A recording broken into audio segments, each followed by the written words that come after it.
ایک یہ کہتے ہیں کہ اگر کوئی غسل جنابت میں دیر کرے تو کیا وہ گناہگار ہوگا؟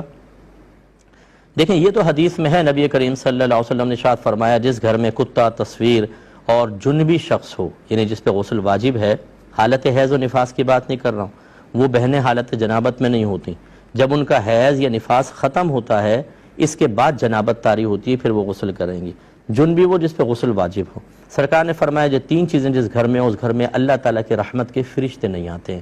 تو اس لیے حالت جنابت میں رہنا مناسب نہیں ہے، لیکن یہ گناہ بھی نہیں ہے۔ نبی کریم نے خود اجازت مرحمت فرمائی۔ کسی نے پوچھا کہ کیا میں حالت جنابت میں سو سکتا ہوں، تو سرکار نے فرمایا وضو کر لیں پھر سو جائیں،